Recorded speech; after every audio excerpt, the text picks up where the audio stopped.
Say again? Yeah, that's okay. Good evening, everybody. Good evening. Can I get your attention, please? Good evening, everybody. I know we can do better than that. Good evening, everybody. That's more like, I'm sorry, I'm going to just tell you I had a rough day today, so I'm going to need you all to pick me up today. I'm not going to lie. It's been a rough one.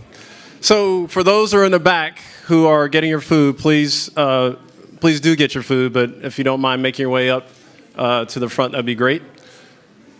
So my name is Greg Odell. I'm the president and CEO of Events DC. For those who may be new or this may be your first time to the community meeting, Events DC is the Convention and Sports Authority. We're honored to partner with the mayor and the deputy mayor for planning and economic development on this really important project. As many of you know, and equally important, our partners in Monumental Sports for what will be an amazing entertainment and sports arena. For those who may not know, this is obviously one project and one parcel as part of a larger redevelopment effort on the St. Elizabeth's campus here in the Congressional Heights neighborhood or community. So I want to just take a quick moment to recap. So when we last met, and obviously I hope everyone had a great summer, we said we're going to come back and do a couple things. So we had just assembled part of our project team. We just started talking about community benefits. So for those who've been around and participating, I want to thank you for your participation because we've had some great sessions to start to talk about what community benefits you all want and we want collectively for this project. So now we're here. We've actually added a couple more people to our project team, and we've also started to advance the design. So we're going to do three things tonight. And again, as I always say, we want to make sure that we're clear about what our intentions are and what we're trying to accomplish together with you, and make sure we're not going too fast and that we're very deliberate in the process so that everybody has some buy-in.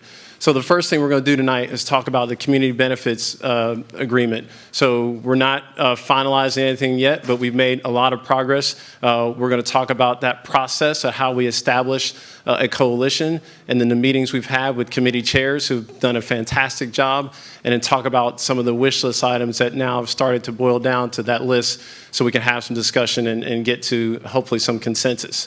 So that's item number one. Item number two, we're actually going to show you the first initial design of this project. So we've had a great architect team on board.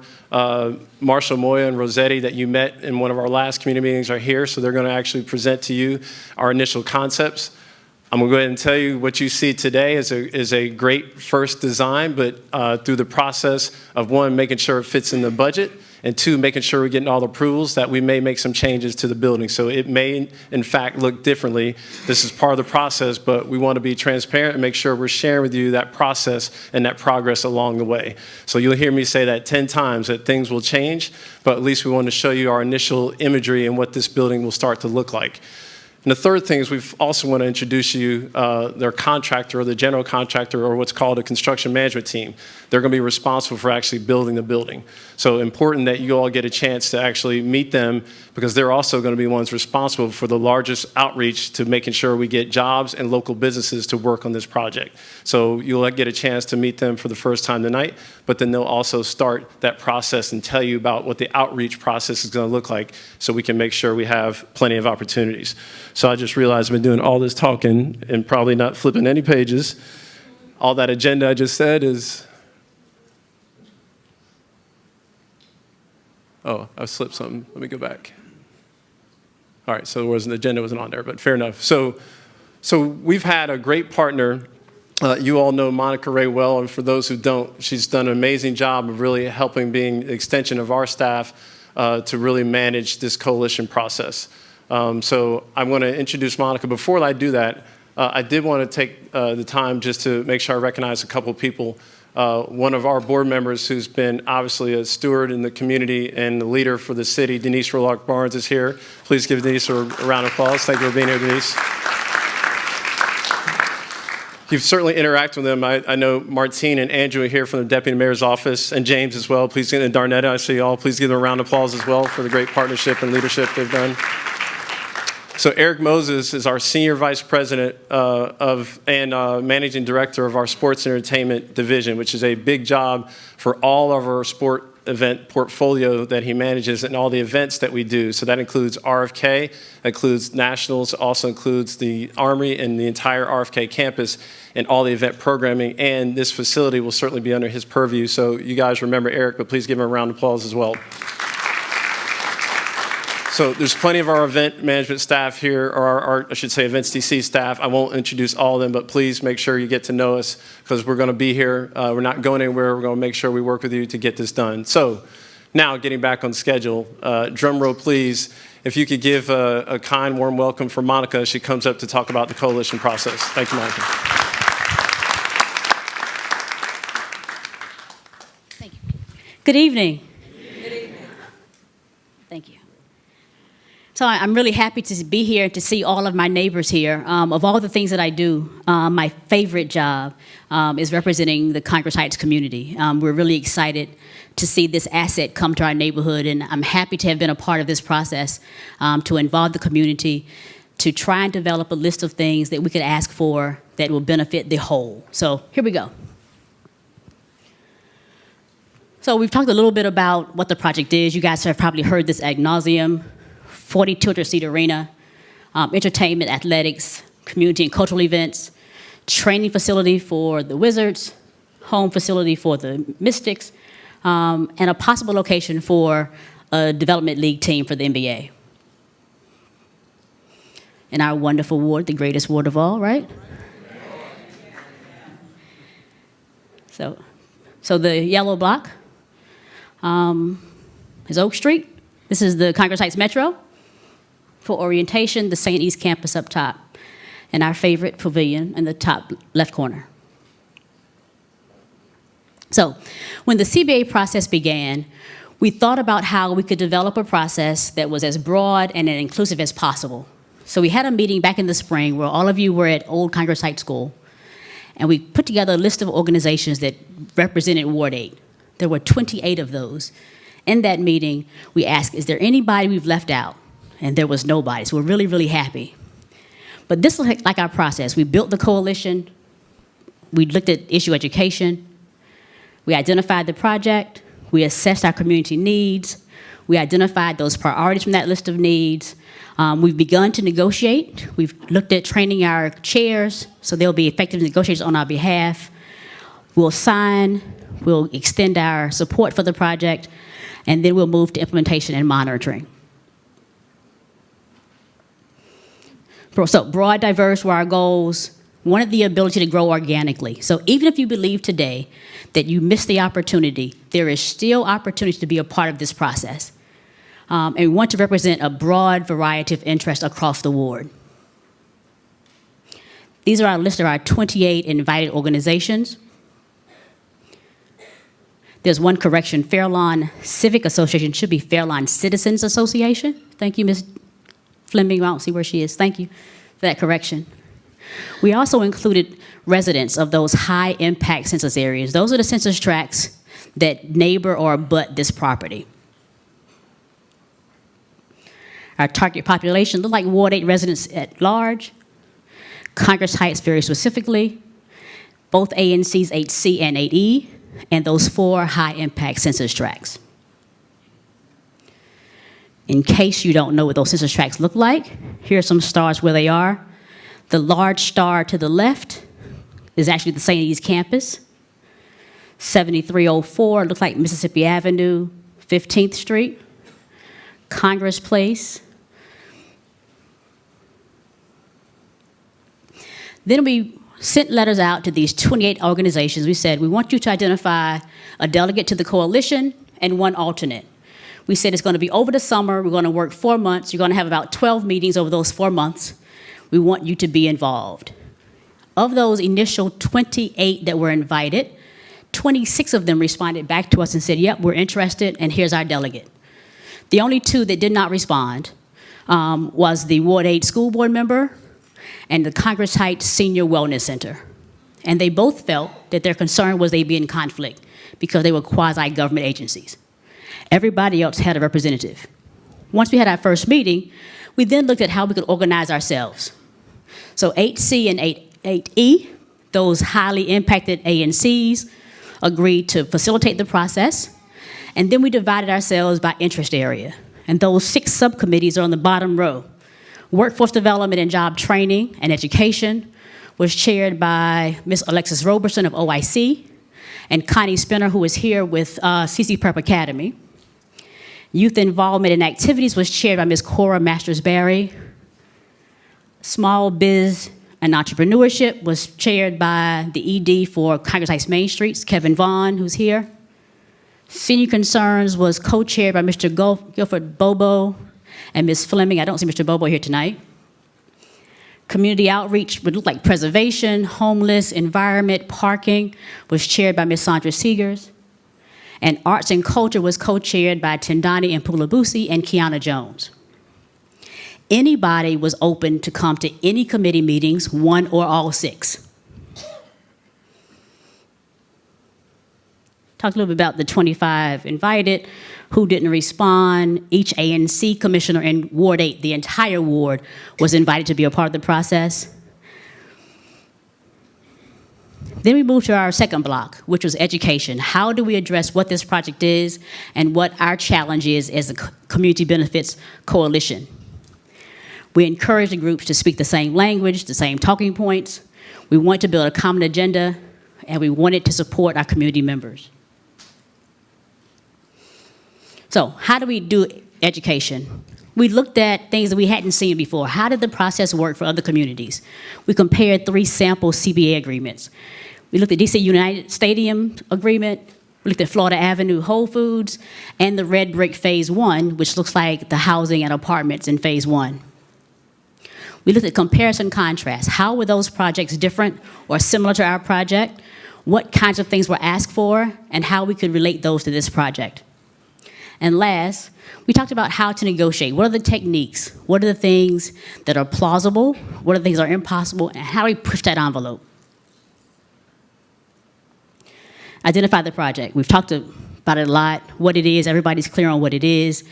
But we also looked at those benefits, the jobs created, the small business opportunities that are as a result of this project. Then we began the hard work. How do we assess what our community needs are? So each chair was tasked with going out, starting in May, and talking to their industry peers, bringing them all together to identify what those things are that we need. Each committee's first meeting, their job was to just do a wish list, dream as big as you possibly could, and come up with things you'd ask for. So to do this, we sent out 5,000 flyers. We did robocalls. We did community members who signed in, and each Ward 8 meeting were added to our mailing list. We sent email blasts. All in total, we invited a total of 3,118 people individually to the events. The arts and culture meetings met in June, July, and August, and how many attended and how they marketed. Community outreach was the largest group we had and how they marketed. Our seasoned seniors made a really good effort to make sure that they didn't do things that were duplicative. So they went to, for instance, to our Senior Wellness Center, to their meetings. They co-hosted with the AARP to make sure we reached as many seniors as possible. Our small business meeting, email blasts, Facebook, the Main Streets program, June, July, and August. Workforce development looked at finding 28 organizations in the Ward 8 who already provide job skills training, workforce development, and education for adults. They brought those 23 organizations together, 23 showed up at the first meeting, and they finalized their process with a survey that reached 105 adult learners and unemployed adults here in the ward. Youth involvement. Tanisha, who works for Ms. Barry, did a lot of the legwork while Ms. Barry was having surgery, but she went to basketball tournaments and rec centers and talked to youth directly about what their wish lists look like. Then we had to identify our priorities. So each subcommittee then went back in the second series of meetings, and they reduced that wide wish list down to a priority few items, and they attached a value to them to refine that list. So this is just a timeline of when the meetings were held in May, June, July, August, and now September. Each month there was a coalition meeting of the whole, as well as a subcommittee meeting in each month. First meeting, sample agreement, big wish list. Second meeting was a further refinement. The third meeting, you ended up with your top 3 priorities and 2 alternates. And those were the things that each chair was tasked with taking back to the coalition and beginning to negotiate for their wish list.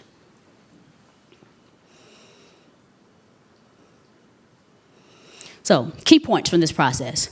We had 369 people, and I was reminded this week that's a little more than 10% of those people who were invited in the beginning attended 1 or more meetings. There were a total of 24 meetings, 80 hours of conversations, and they ultimately voted on the top 14 items from their list. So if you can imagine that last meeting, each subcommittee came in with 5 items. There were a total of 30, and they reduced that list in half to 14. Next steps look like negotiations.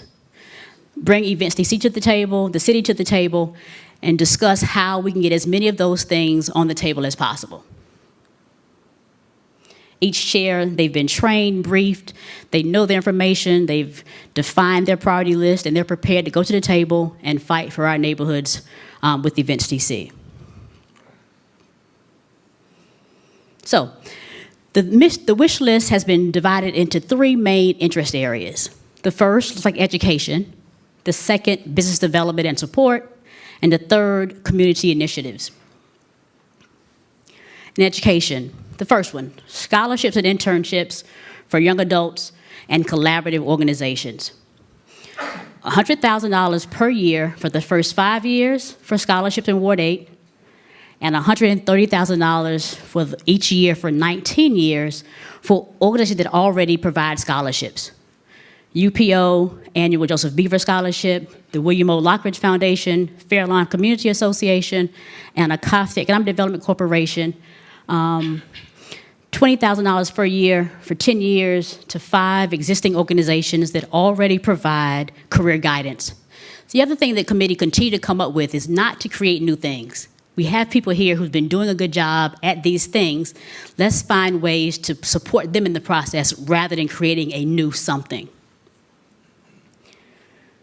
Education continues. STEAM became a really big conversation, particularly around our Arts and Culture Committee, of how to create a program that introduces our young people to the STEAM industry, providing financial literacy training, there again to support these organizations that already do this work to the tune of $50,000 per year for 10 years, and finally to create an endowment fund for the creative economy. Business development and support, providing Ward 8 residents free rental of vendor kiosk, and to allow CBOs to use space to raise money through vending during events. Waiving the bonding requirement for small contractors. One of the things that came up continuously is the fact that our small contractors aren't able to compete because these steep barriers to entry, like bonding. So how do we find ways to help them achieve the bonding requirement? Establishing preferences of procurement to Ward 8 businesses, that they can provide services to the arena, photography, videography, banquet setup, and finally, vending opportunities for Ward 8-owned businesses. Continuing on, funding for Congress Heights Day at the tune of $30,000 a year to the association, $15,000 of which will be dedicated for Congress Heights Day, and $15,000 for general operating support of the community association. Provide 5 arena days to CBOs for their events, whatever those events might look like, and 5 days that are at Events DC facilities, not just the ESA, based on availability and based on the ability to pay the third-party cost. Now, some of us who've been around for a while know that when you show up here and they say you can have it, but you gotta pay for the custodian, you gotta pay for cleanup, it sometimes helps us to not use it. So, how do we create a fund to offset those third-party costs? Provide an allotment of tickets for events that are held at the arena. And lastly, to use a Ward 8 artist pool for opening acts, that our creative economy could support. Oops. So the blue box is where we are right now. Negotiations, we're about to start. It really looks like how do we continue to have conversations about those things that have been identified as priority areas and then work on the draft agreement, getting it signed. Next steps, finalize negotiations, sign the CBA, and the handshake around the CBA says, developers do this, and in exchange for that, the community supports this project. Then we have to figure out a way to implement and monitor and enforce this agreement for the next at least 19 years. So the coalition will begin to live beyond this signing in the form of administering where the money goes, for instance. You notice in some of the requests, money was going to be for 19 years. Hopefully I won't have to be around to monitor it, but there are some young people here who can be part of that process in the future. When we get ready to establish that how it lives, we need to nominate the members of the coalition, formalize the entity, determine the bylaws, policy procedures, develop the meeting schedule, and then create those tools to use to monitor and audit the process. So that completed our process to date. Are there questions? Wow. It's pretty good. Oh, there's one. I'm sorry. Ms. Lucas. Do you have a copy of that deck? Yep. Yes, it'll be available on the website. Yes. I have a question. Yes, sir. When you created the wish list, was that done by yourselves as a group, or was there involvement from the team or Events DC? This was a 100% community-led, facilitated process. Events DC, they've seen it for about 3 weeks now. Yep. Other questions? Yes, ma'am. Do you have the anticipated date for when negotiations will be wrapped up? That's a good question. Yeah, I think so. We took a break for the summer, but I think what we try to do and we'll keep doing going forward is make sure we try to meet every 45 days or so. So I think within that window, we hope to finalize negotiations. So the time we come back to the next community meeting, we'll have the results of the final negotiation. Good. Are there other questions? Yes, ma'am.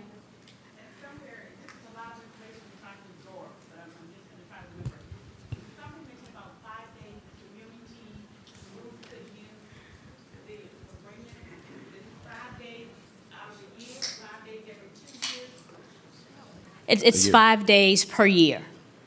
5 days per year. Yes, ma'am.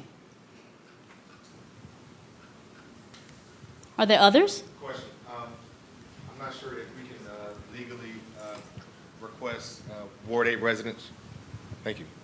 I'm not sure if we can legally request Ward 8 residents to work the project. Not even sure how we would monitor that, but is there a certain ratio or there are already, what is the approach that we're planning right now? There are already, the legal things are in place. First source, set-asides that you're very familiar with. To begin to go above that. Sure. So part of the tail end of this presentation today, we're going to have Smoot Gilbane, who's our contractor for the project, going to talk about on the construction side. And then we're also going to start a process for training and also hiring on the operations of the facility as well. So we will address it for sure. Last question? Ms. Jones, I see you in the back, so maybe there's 2 questions. I don't know if it's appropriate at this time, but I'm wondering if with all of this, the planning and development going on, is there a piece that would address the current crime situation that we have in the area? It's nice to be able to have the facilities and the events, but just like last week, we had the event and it turned tragic. And I would hate to see a project like this come to fruition and that component not addressed, and then we have a blemish. So that's a good question. I don't want to shirk responsibility, but I want to be clear about what our role is as a convention and sports authority, and then what the city's role is. So we are partnered with the deputy mayor's office and with the mayor, and I think part of the vision for doing this in the first place was to draw people here and have opportunities for people so that we could have people coming to this site so that we would activate the site and hopefully reduce crime. Now, I know that's the main reason why the mayor wanted this project here, and part of the vision for having the entire redevelopment of this vision for this campus. I can't speak on her behalf, but I know that is her responsibility. I know that's Brian Kenner's thought process as well as the deputy mayor. And his staff is here, obviously, if they want to address that, but at least I know they were very intentional about why they wanted this project here. One of the things that I normally begin this with is saying that the CBAs cannot possibly address all of our ills.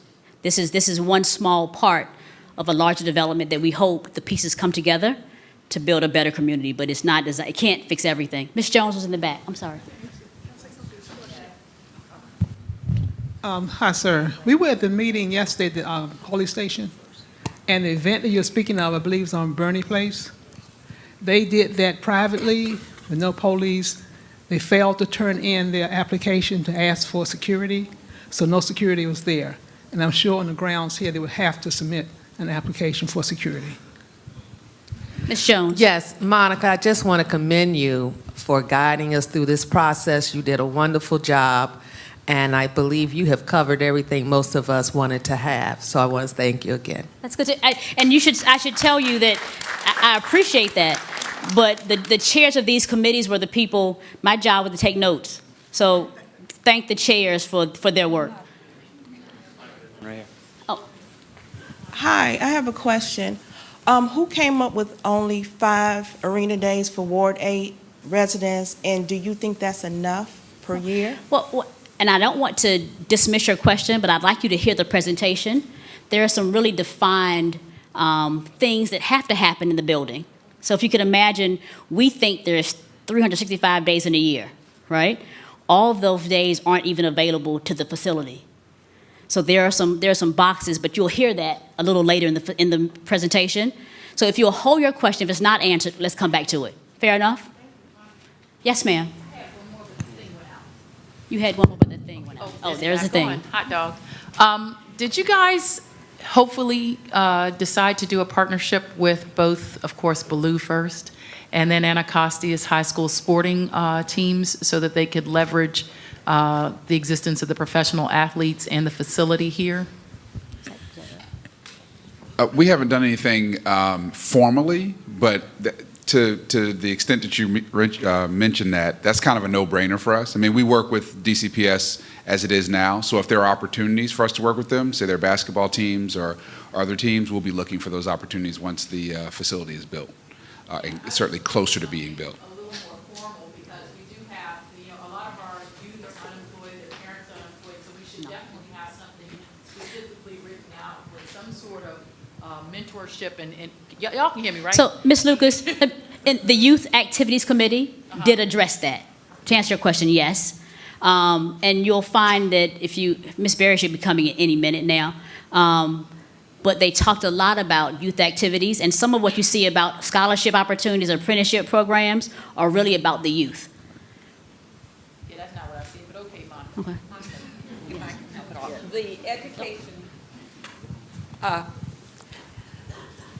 The Education, Training, and Workforce Development Committee invited all of the schools to be a part of the committee process. We gave them opportunity at every point to give us some feedback or some input so that we could put down things that they knew based on their experience with the young people directly. So I don't want you to think for 1 minute that every effort wasn't made to include both the DCPS and the public charter schools in this process. No, I believe you there, ma'am. I know Ms. Monica was very thorough. You guys are so nice tonight. There's one on the side. Yes, sir. This is my first community meeting. Welcome. Thanks. Now, so I'm around the corner here. I come down this stretch kind of regular, but I'm wondering what's going to happen here on this stretch of street here. I'm sure other people that live here are concerned too. It's rough around here. And So one of the things And I'll take.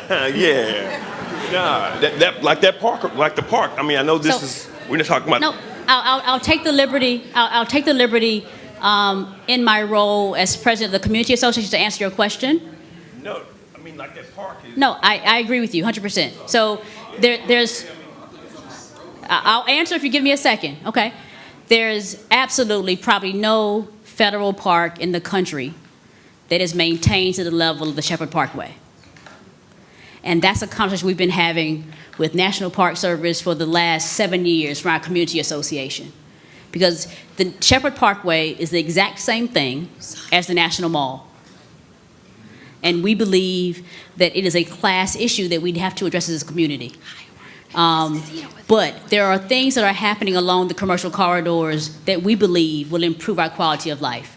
For instance, the Congress Heights Main Streets program is here. We've begun a facade program, so you'll find in the next couple weeks, you'll see business facades begin to look different. You'll find that they've created social profiles or social media profiles for business along the corridor.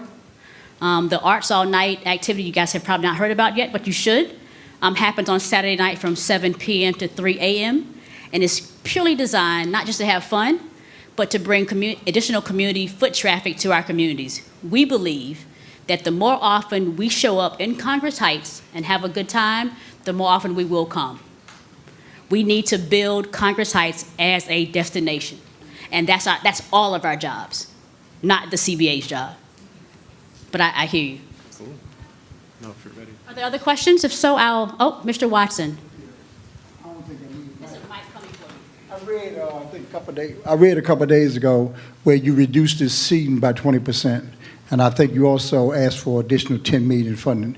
What impact, if any, would it have on the ability to negotiate the CBA?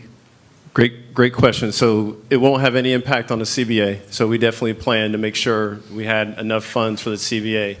I want to address that, and I'm glad you did, because what I don't want to do is for anybody to not understand what happened, and so we can give a little bit of, wow, that light is bright. We can give a little bit of explanation as to what the process has been. So when we started this process, you saw that we had approximately 5,000 seats, and we had roughly $55 million. I will tell you that estimate happened with two things that we did not have. One is some of these smart people who are here to my right, primarily the architect, getting them on board. And secondly, we didn't have a chance to negotiate and actually go through a space planning exercise with Monumental Sports, for which I should point out we have a great partner friend. Samir Lane is here from Monumental Sports, so please welcome him for being here as well.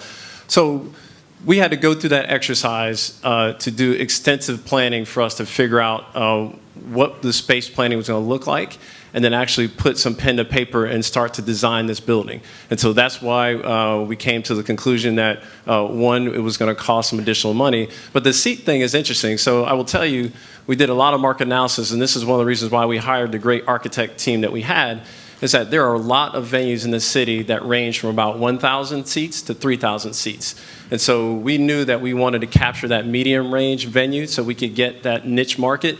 And so we wanted to understand exactly how many seats was required at a minimum to get to that niche market. So the study that they did told us that we needed at least 4,000 seats. So we said, okay, well, we can at least get an efficient building and not have to necessarily have 5,000, but we can have 4,200, which was the right configuration for this building, and still achieve that niche market so that we weren't competing with all those smaller buildings in the city. So that's basically how it came, but thank you for raising that question, because I want to make sure everyone understands why we did what we did. I think there's one. Well, there keeps being one more question. So the really smart people need to be standing here. So what I'd like to do is limit to the last 3 questions, and we're going to cut this off, okay? You'll enjoy them much better anyway. We'll go one here. There's a gentleman in the back, and the guy who's standing. All right. The question I ask is that there's... go ahead. Go ahead. There's going to be a lot of money spent on this development. The handshake and an agreement process, we're hoping that all of this is done, written in paper, not like the Walmart deal that went down. Mm-hmm. And they tell us that there was no serious paper documents or anything.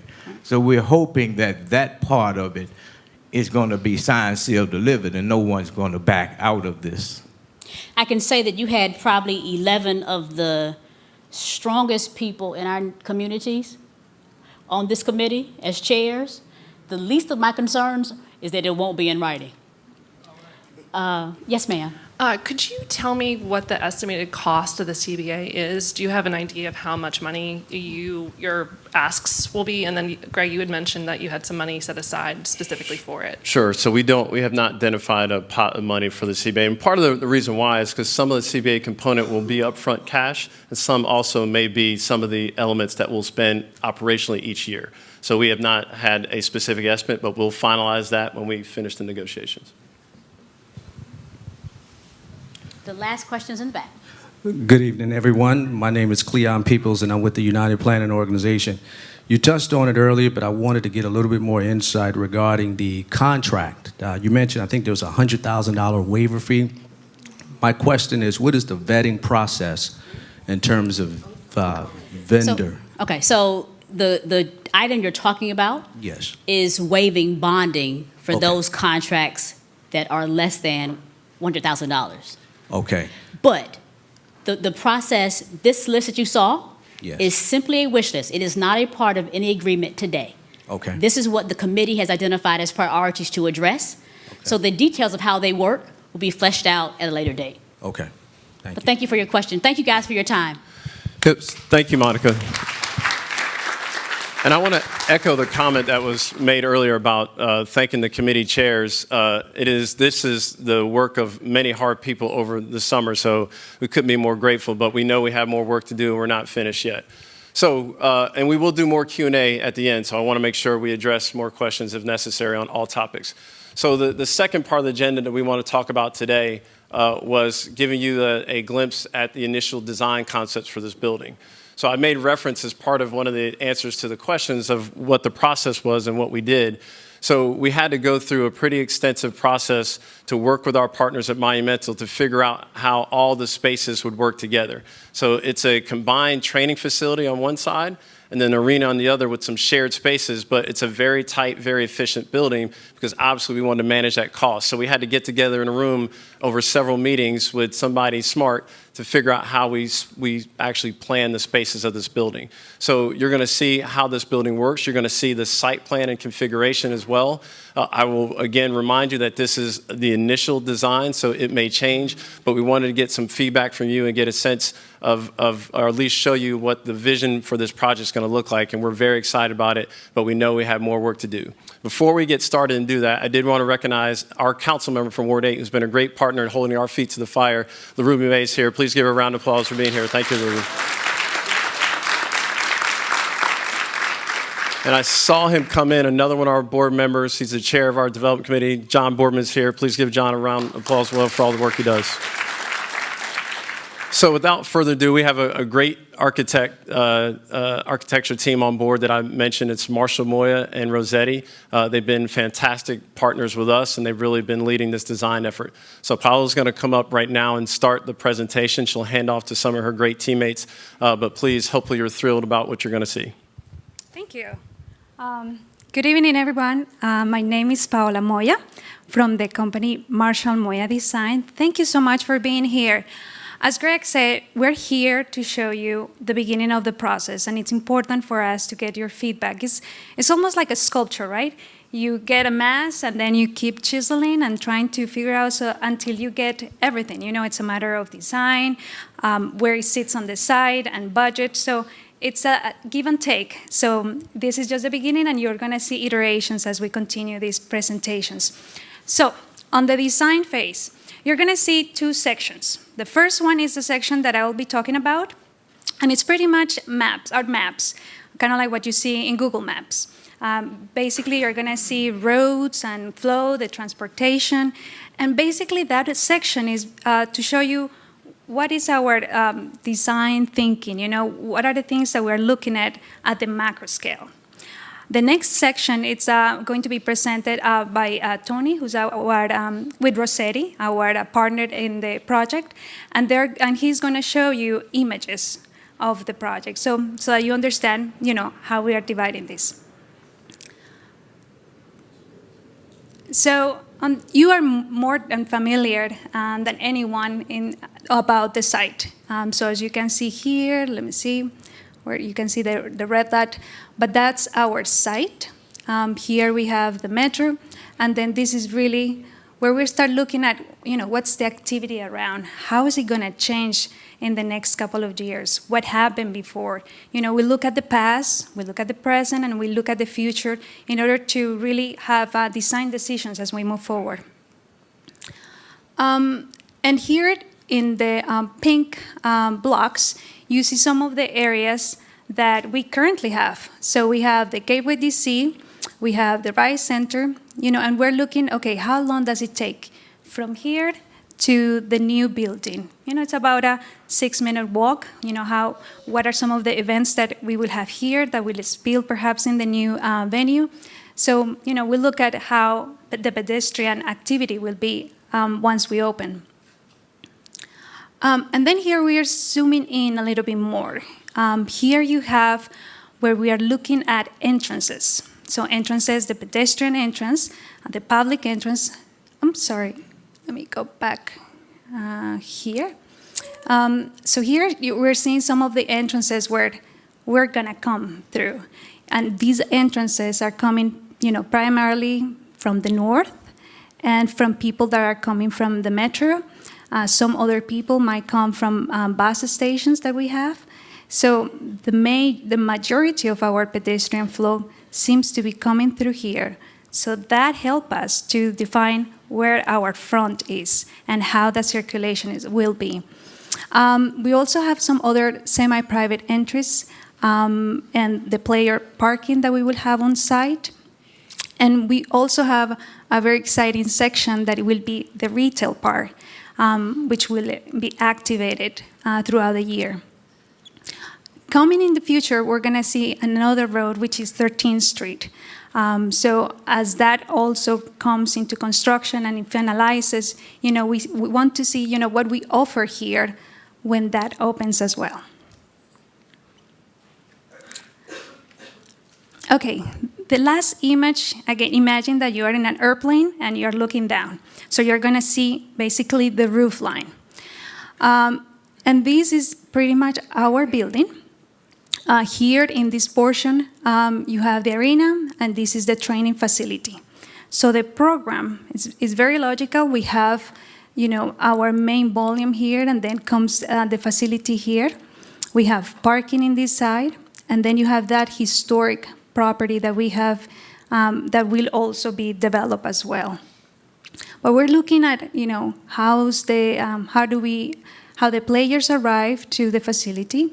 What is the pedestrian traffic? So it will happen mainly through here.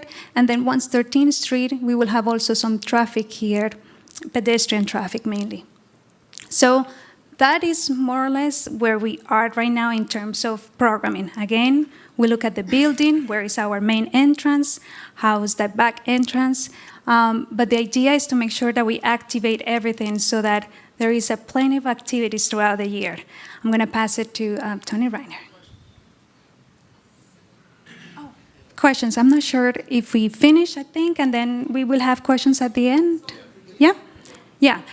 So I'm going to pass it to Tony, and then right after we can have some questions. Thank you. Thank you. Hi, everybody. Thanks for having me. So as Paola mentioned, we have our, let's see here, which brings out the light? Oh, that's okay. We'll just move forward here. So that was the roof plan. So now we want to get into what's happening on the inside. The unique thing about this project is that you have a professional sports team and you have spaces for the community. So I think having those share a building is a really unique opportunity. On the left, where you see the two courts, that's where the Wizards will be playing and practicing, and also the Mystics. And the spaces around there will be their training, their weight, things like that to support their development. To the right, that's where you have your 4,200-seat arena. So to the bottom corner there, that's where you'll have one of your main entrances coming from the metro, and then sort of in the middle where there's that notch.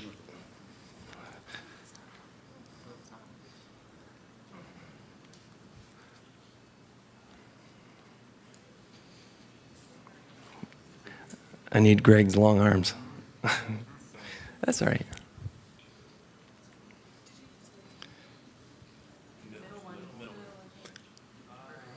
You see it? I can't see it. Okay. So here we have our lower bowl, and it's a horseshoe configuration, so it's asymmetrical. And then here we have another seating piece, and that's with retractable seats, so that can go in and out. And the reason we're doing that is so that we can have a stage here, and then also when there's non-games, we can have 2 courts for tournament play or different types of use. As you come in, you have this gray area is what's considered our concourse.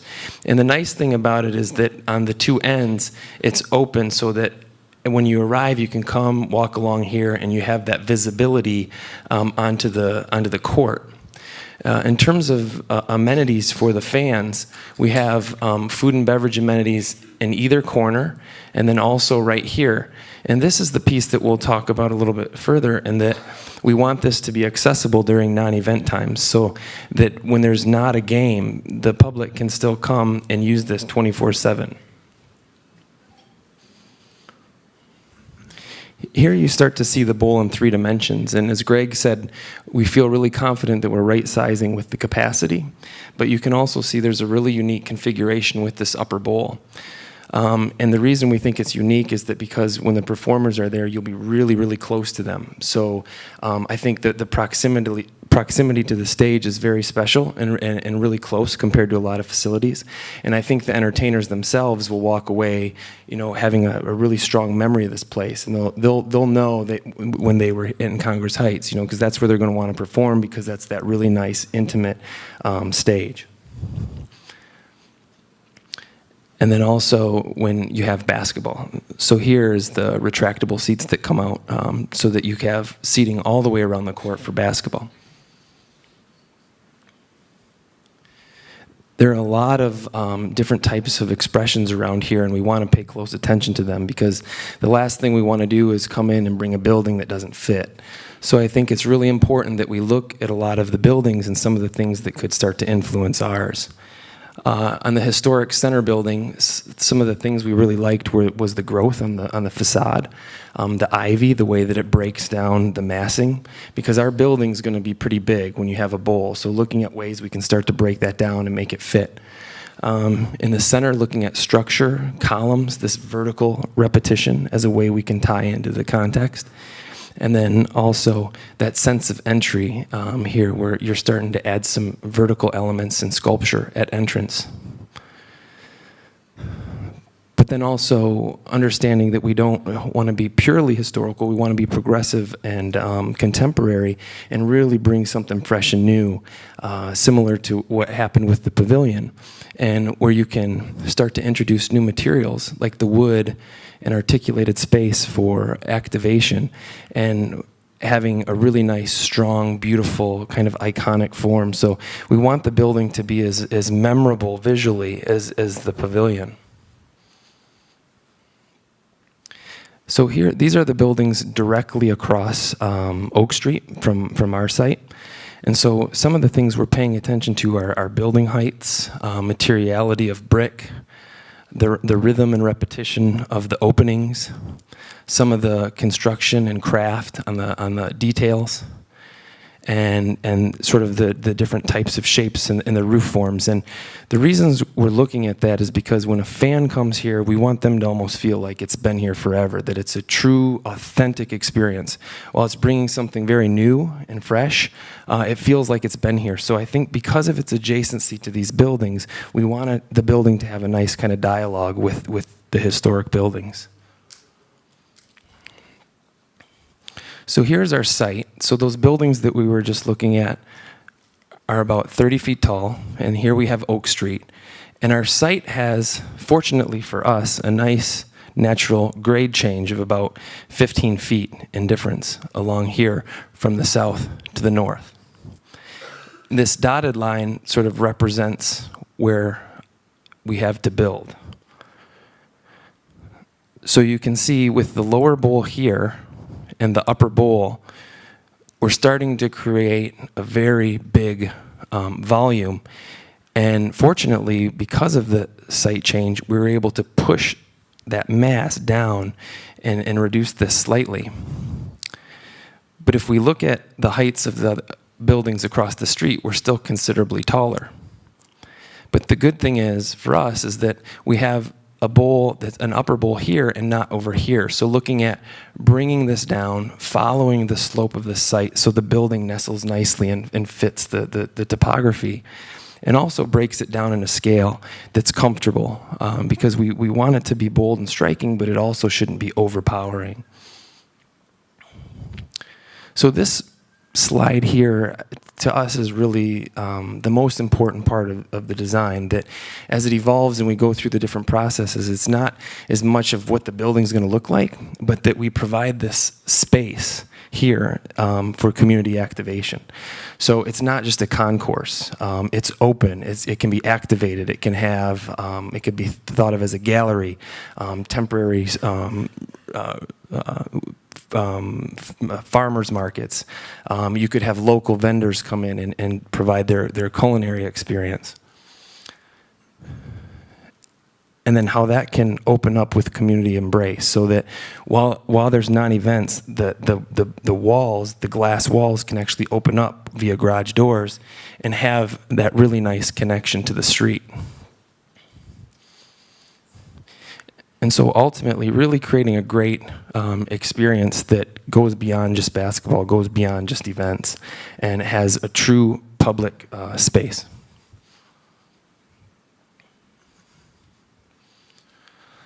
So these were some of the very preliminary massing studies, and you can see how it was influenced by some of that formal quality of the pavilion. The way we were tying into the context is, if you imagine the brick all coming sort of along the ground plane and up inside, so that as you're walking the concourse, the concessions, the toilet rooms, it has a real comfortable scale, a material of brick that relates to the adjacent buildings, but then this roof form is sort of like this quilt or blanket similar to the pavilion that encloses all of it and gives it a real strong, powerful kind of form that's recognizable. And then allowing that form to open up at the entry. So here's Oak Street. So if you're coming from the metro, imagine this large roof form peeling up and revealing that great sort of public space. Here's along the northeast corner. So where we slope the roof down to come down to a more comfortable scale along 13th Street, and looking at opportunities where we've carved out program here, which we'll get into in a little bit. The backside, where we're primarily using for service. So this is really private space. This will be sort of sanctuary for the players. So they have their own entrance, and it'll be great for the Wizards as a recruitment tool, where they can have a place that they have call home and stay here beyond just training, but hopefully spend a lot more time with, because it'll have sort of a domestic home type of feel. And then back from the southwest side.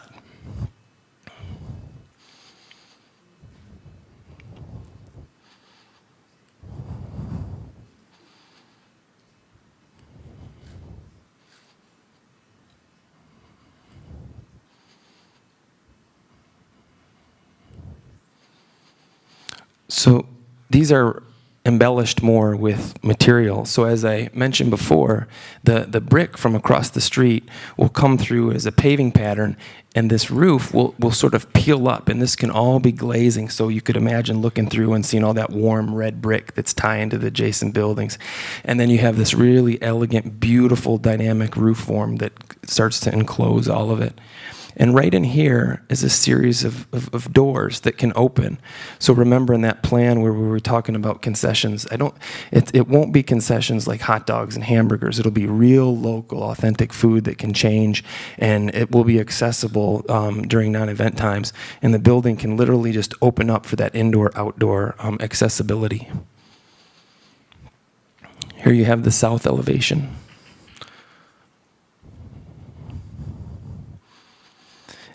And then our entry, trying to be very sensitive to the neighborhood in terms of signage, not being loud. Any type of technology or digital content would all happen on the inside, so it's not offensive and overpowerful to the neighborhood.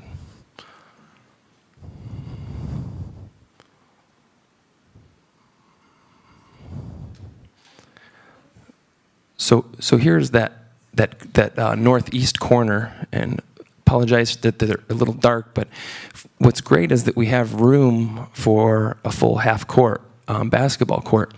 And right where I'm pointing here is the basketball hoop, which is right on axis with the concourse. So imagine when you walk in and you look to the north, you'll have a perfect view of that backboard.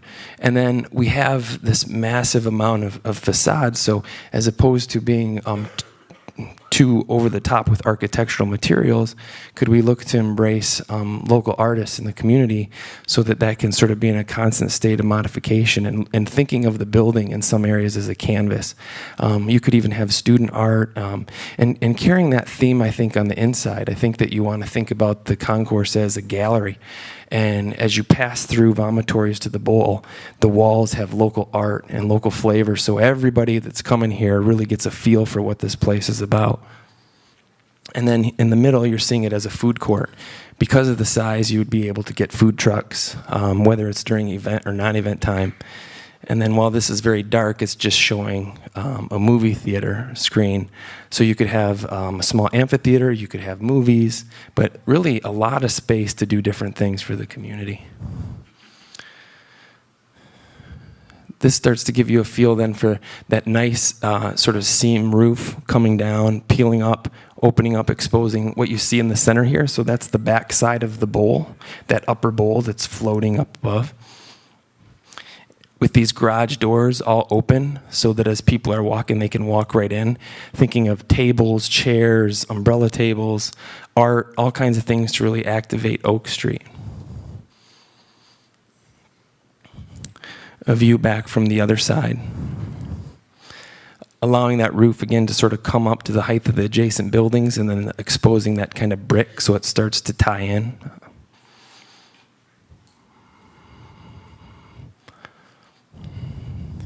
And here you can see how, because of the relationships to the buildings, there's an opportunity for great public use and activation within here. All different kinds of uses during events and non-events.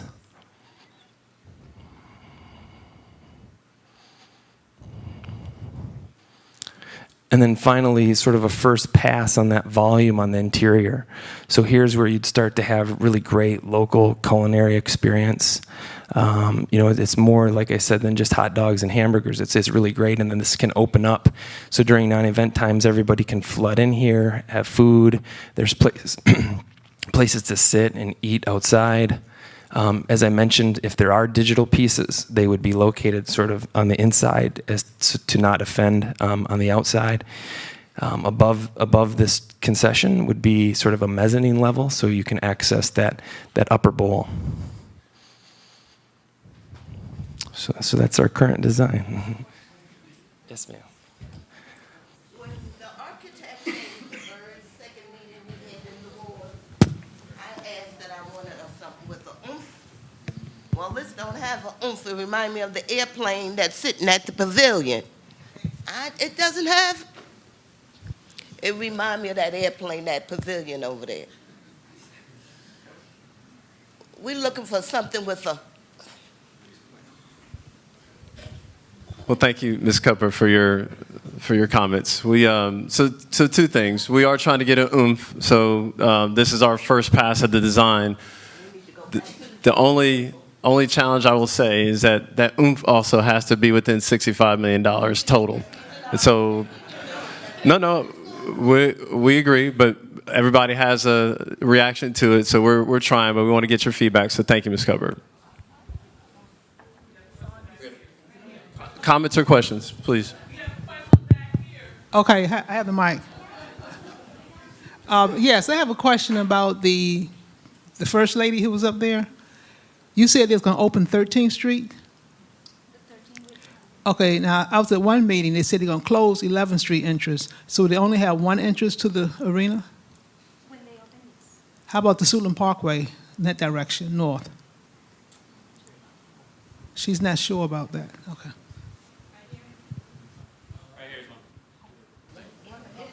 You're only gonna have one entrance. You're crazy.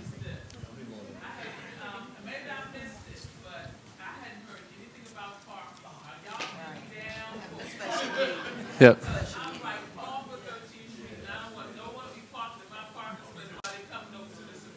Sure.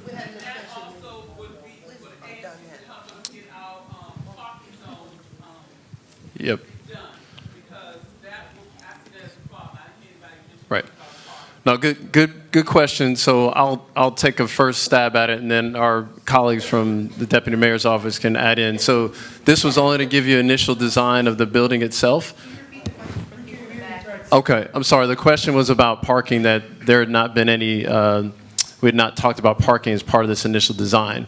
So the answer is yes, we did not address parking as part of the initial design.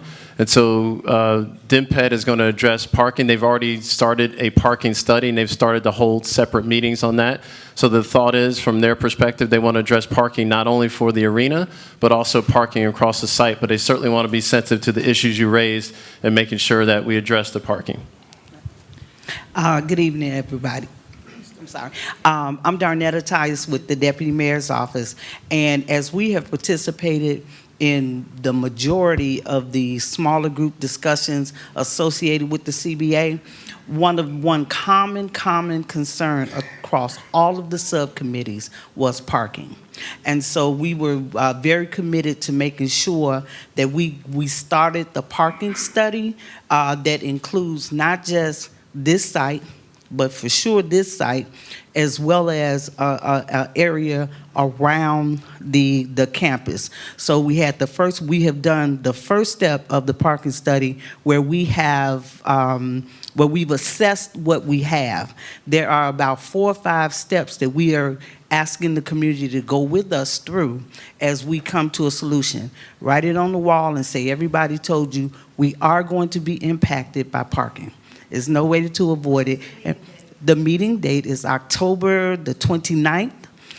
It's a Saturday. It's going to be right here at Democracy Prep School. It's going to be from 10 to 1, and you should all come and join us as we tell you where we are with the data and go through the next steps of the parking study. So we've started that, and it was largely because of our participation with the community and all of the smaller groups. Okay. So you said louder? Oh, hot dog. Okay. Okay, so my question, Miss Mary's going to love this.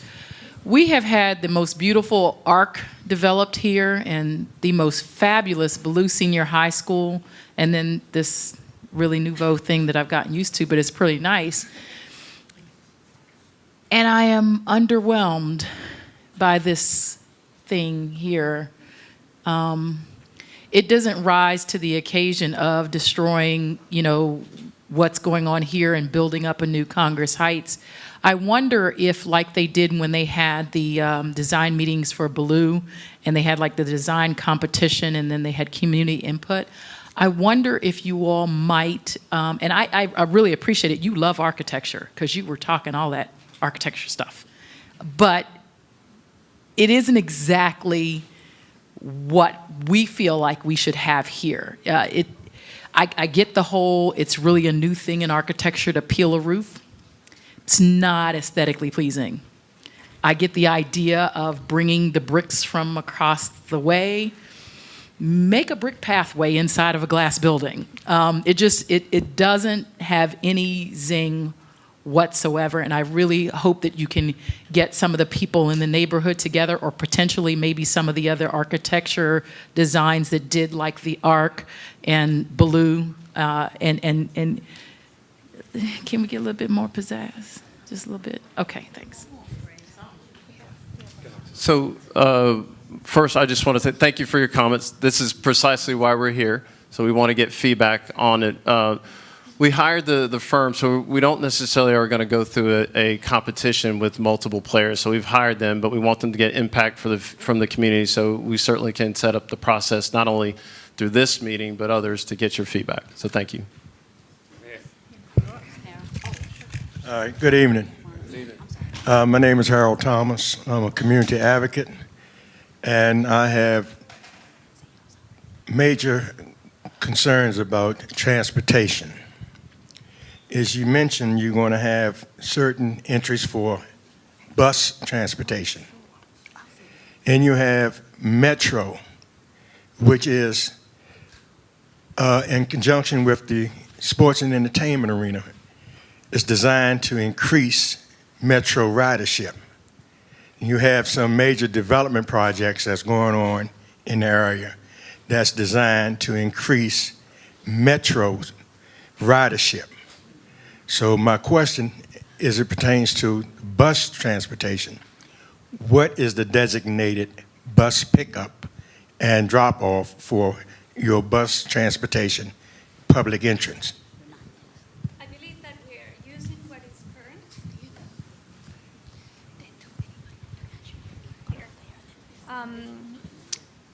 I believe that we are using currently what we have, what it's currently at the moment. I'm sure that in the future we might have more bus stops, but that's something that I cannot answer. What we're working on right now, it's what it's current. Perhaps someone else can take on that. Good evening, everyone. Please bear with my voice. I have a little bit of a cold, but I'm Martine Combal. I'm Deputy Director of Real Estate. We are working on the Stage 1, Phase 1 infrastructure that will be starting here in the next couple of weeks. And as part of that infrastructure plan, the new Oak Street, Sycamore, Dogwood, there will be bus locations that we have to coordinate with WMATA. So we have initiated those conversations. I do not have the locations because we have to work very closely with their bus folks over there. We are also working in the next phase of construction for the infrastructure to redesign the Congress Heights Metro Station. I think some of you, probably about 8 months ago, might have been a little bit more, WMATA came out and shared some initial concept plans for the WMATA station that would include additional bus bays. So that is very much a factor, but I cannot answer exactly where those bus locations are today. St. E's is a historical landmark in this ward, and it has a certain ambiance. So I know you said the main reason for this arena is for the Washington Mystics to play, correct? And it's going to be the Wizards' practice place. Does the Mystic bring in enough revenue to build this arena here to disrupt that historical landmark of St. E's? Because if you live in this ward, people would know what I'm talking about. And then also, too, they said it wouldn't be no large signage to disrupt it. But as he was going through the PowerPoint, I saw a big sign on the arena that said Washington Wizards. So that's a huge signage. And also, too, in the glass parts on the outside, you see digital facing. That's huge signage, too. So it doesn't enhance St. E's. And St. E's is such a historical landmark. I don't know if anyone has took a tour in St. E's. I have. And to me, that would disrupt the whole ambiance of St. E's. So I'm trying to understand why this is so, why do you have to build it in St. E's? Because you are destroying a lot of history to put this here. So I'll just try to address the broader question first about why it's here. So I think from the mayor's perspective, and obviously we're honored to partner her, they wanted to have this building here that they thought would enhance this community by driving more opportunities here when they built this building here. Now, having said that, I don't disagree with you. The notion when you build something, it has to fit into that neighborhood in a way that it enhances it or doesn't disrupt the history or the presence or what the future of that neighborhood might be. So what you saw today was a first attempt to do that. If it doesn't do that, we know we have some work to do based on some of the feedback we're getting, but we're also going to try to do that. Now, as it relates to the earlier points you made about the volume of people coming here, so this is one parcel of many parcels that's going to get developed ultimately on this campus. There are really a couple different activities that are going to happen here. The Mystics are going to play here. The Wizards are going to train there, and the Mystics are going to train there, but there's also going to be cultural activities, concerts, amateur sporting events, as well as community events there. So we hope that that will help enhance in the fabric of the community and not hurt it. But that's why we're here. We want the feedback. We want to make sure, even from a programming perspective, that we hear you and we make sure we address that. And the mayor doesn't live in this area. So, do you understand what I'm saying? The mayor doesn't live here. And I went to school here in Ward 8 and St. E's.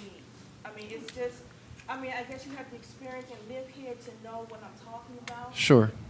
And like you said, the mayor said, I Right. understand that, I get that, but the mayor doesn't live here. And so let me not put this all on the mayor. The mayor, offered this, but we've also had community meetings. We also hopefully are getting buy-in about trying to develop something here. So it's not just the mayor. So let me not mistake that, but the mayor certainly had the foresight to try to do something positive to hopefully embrace the community to do that. So that was the point I made, but not just her solely making that decision on her own. Hello. I had two questions. First was going back to the parking. Was there at least a projected goal? I know when you guys set this out, you said we wanted projected 5,000 seats.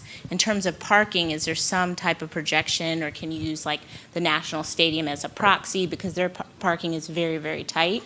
That was my first question. And then the second question was about the increased foot traffic on and off the campus.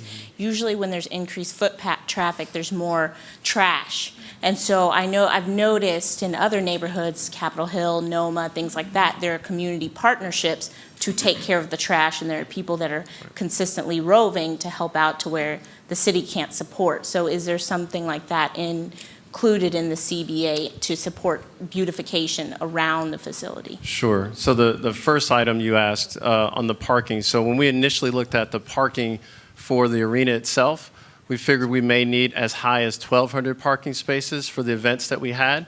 But that was, what you normally do is you look at metro ridership and you look at pedestrian flow and vehicular traffic to see what that mix may be.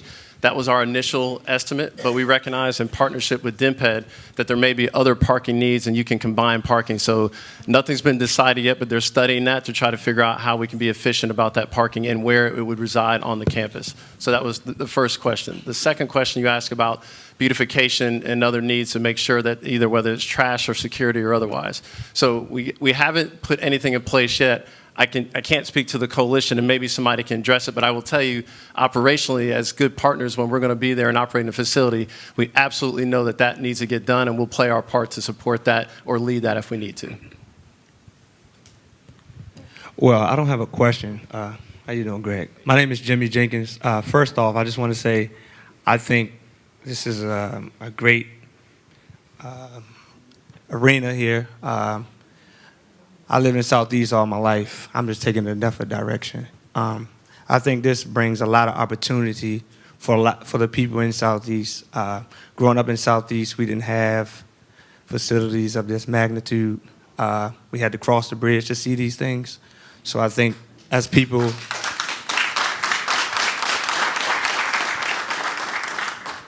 in Southeast, we should get behind things like this, because this is just the first step.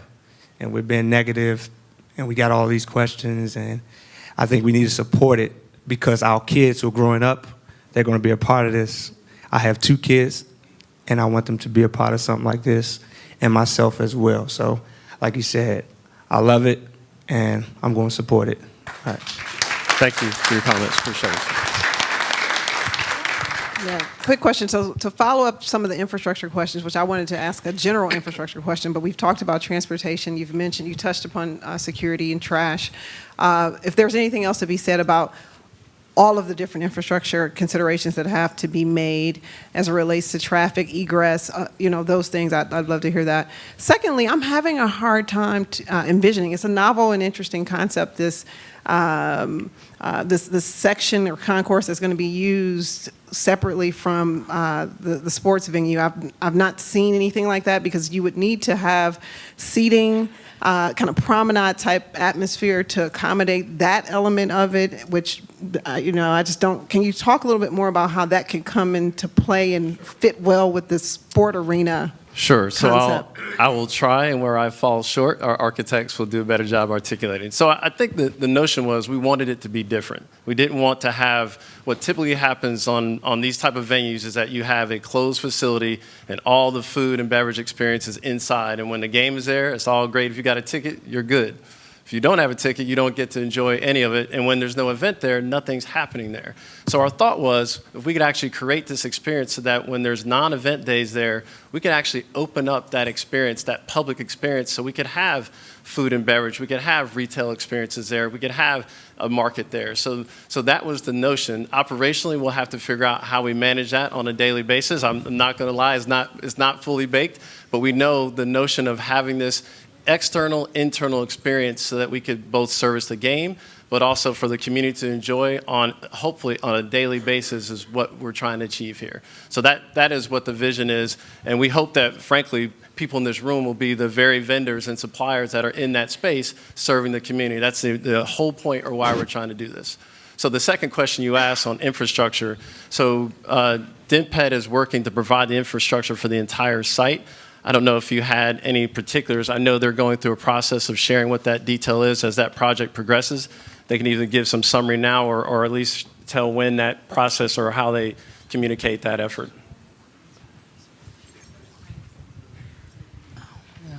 Okay, thanks. So in terms of infrastructure, as I mentioned just a couple minutes ago, we anticipate that construction will start in the next couple of weeks. There will be some elements that you may see happening, like tree removal. There's some small demolition that has to happen in order to prepare for the new roads. There will be about 5 new access points. And I apologize, we don't have a map this evening. I know Ms. Seegers brought this up in our parking meeting. I think it was last Thursday. At our next parking meeting on October 29th that Darnetta spoke about, that will be at Democracy Prep. It's a Saturday, 10 to 1. We will go through, I think, the basic transportation elements as to how we tried to integrate the grid, the street grid, into St. Elizabeth so that there are other access points. I think there are continued concerns about traffic analysis that our consultant CH2M, they will be doing some additional traffic analysis as we go through the parking study. So we hope to touch on that in our next meeting, and that was definitely a concern that we heard last Thursday. Oh, I have one question. Ward 7. Oh. Yeah, my name is Arrington Dixon. First of all, I want to make it clear that I can kind of join the young man that just spoke, but I come from a little different perspective. He was born here a few years ago. I was born and raised in this community, still here, when St. Elizabeth was fully operational as an institution. So I understand its presence in this community and what it meant to us, and I'd like to see that remembered in our development. I've also served for maybe 30 years on the National Capital Planning Commission, and we look at buildings like this on a regular basis, making an effort to try to get them to integrate into the existing fabric of a community, to reflect the modern future with recognition of the past. And I have to say that I've looked at a lot of very fine presentations, and I think this one is very well done. I'm looking forward, though, to the community weighing in. They may have suggestions to make it better, which I find we on this side of the river often do. We usually have some better ideas if we're given a chance. But I really think what you've done is very, very impressive. And some of the buildings we're looking at now, in fact, at NCPC, on the mall, have a very similar kind of flow to roofs that you're bringing to us now. And we need to have those kind of modern images in the minds of our young people here so they can see where things go from the past to the future. One thing I wanted to suggest, too, in your parking, it is critical because one of the reasons why we've had trouble at the football stadium, the old football stadium, is the impact of parking on the neighborhood. So we got to, and I think everyone was right on, you all know that. The last question I have is, with the shape of the roof interior, what would happen to the acoustics if you're going to have performance? I know with all this new technology, with speakers all over the place, you can avoid that problem. But you got to make sure if someone comes and performs, they won't have their presentation sort of distorted by the shape of the roof, et cetera. But thank you for what you've done, and I look forward to the community adding to this. But I'll tell you, this is a lot of very fine effort to start with, I think. Thank you, sir. We really appreciate that comment. first of all, I'll address your acoustics question in just a second, but I did want to, my name is Jerry Attia. I'm a principal with Rossetti. I'm a colleague of Tony here and a colleague of Paula. And I did want to commend you all on this process, actually. And Tony and I come from Detroit, and we design these kinds of buildings all over the country. And it's not very often that we see such an engaged community and such an impactful voice that helps to drive the design of important public facilities. So with respect to your comment in terms of being positive, we appreciate that. And with respect to your comment, ma'am, in terms of the oomph, we're going to work hard to bring more oomph to this building.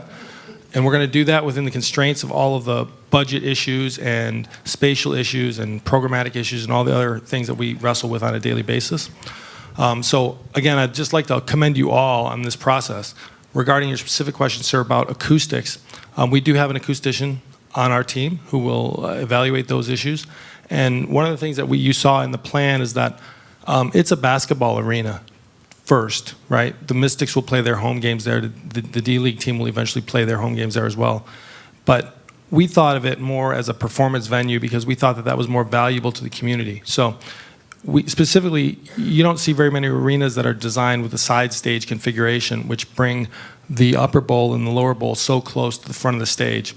And so we really believe that, we did some analysis, and Greg touched on it a little bit earlier. The furthest seat in the upper bowl is as close as the furthest seat on the second level of Radio City Music Hall in New York. So it's a very intimate environment, and the acoustics will all be worked out through some acousticians and our experts. So thank you. Good evening. My name is Juanita Watkins.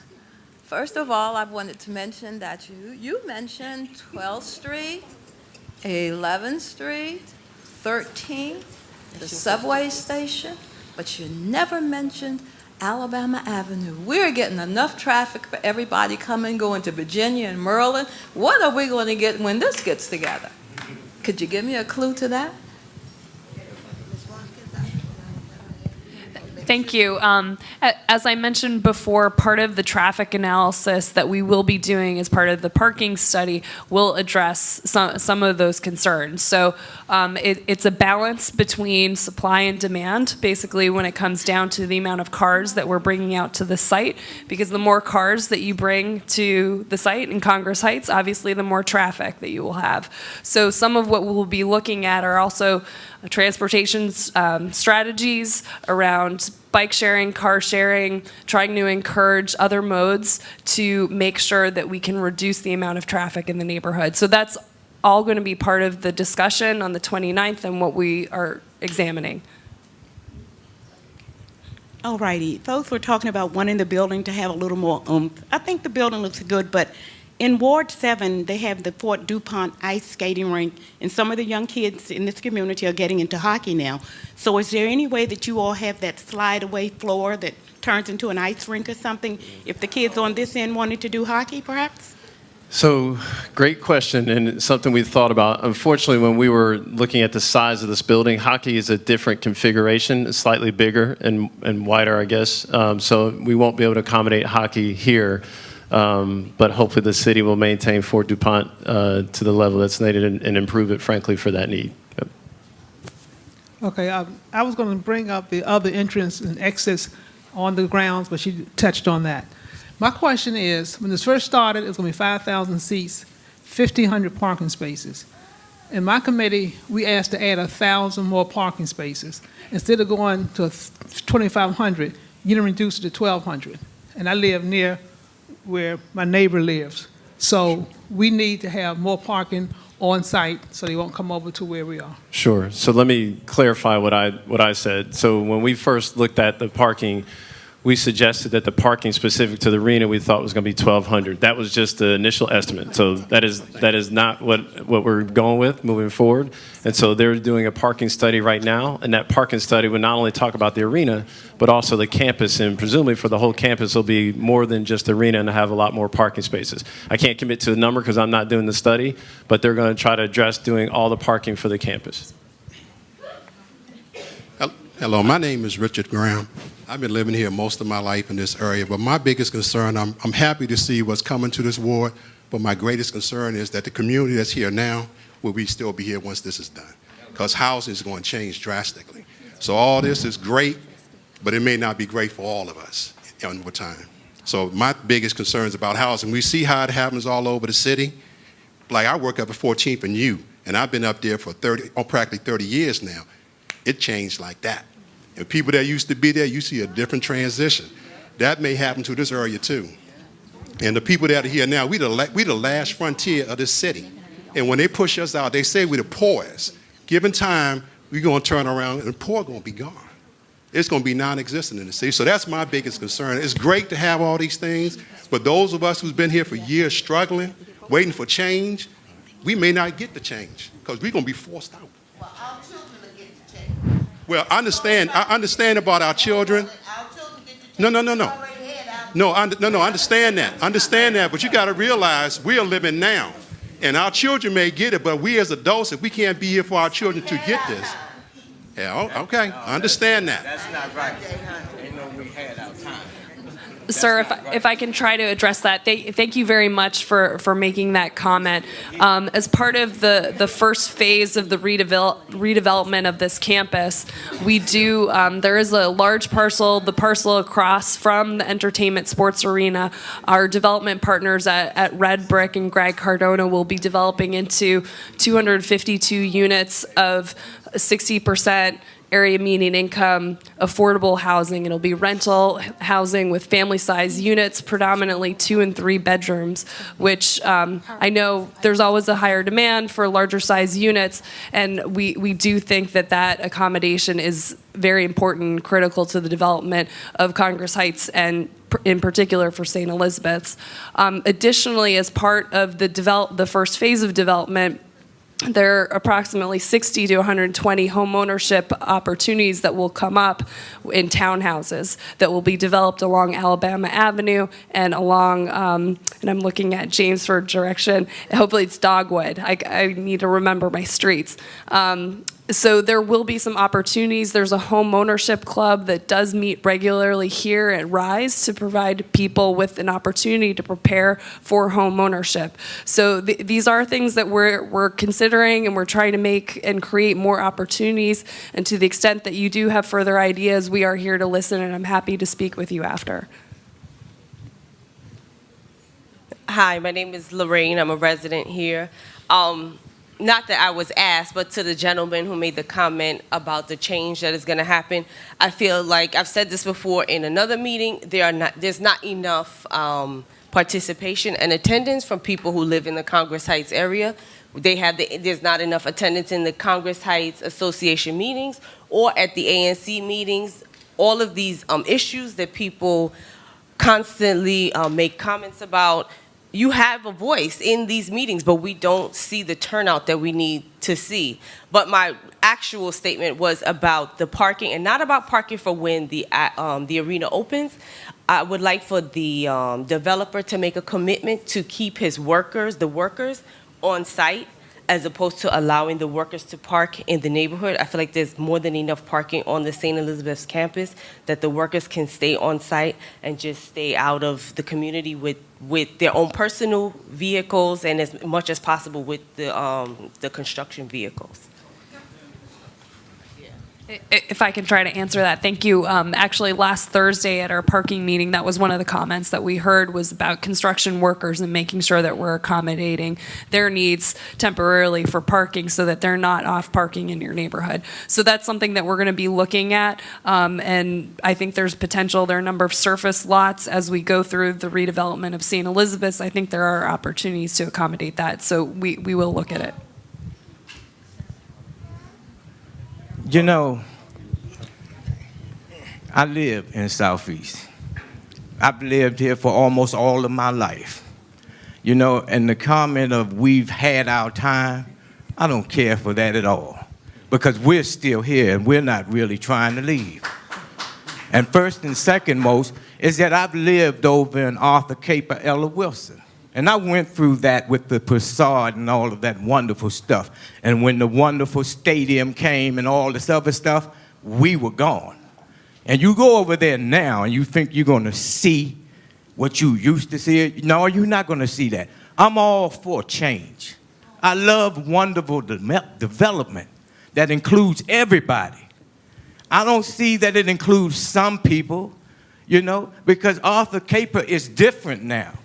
You go over there, the culture isn't the same anymore.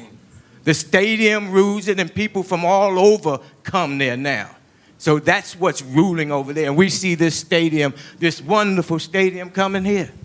We want it to happen. We want development. We want all of the wonderful things that the whole city is getting.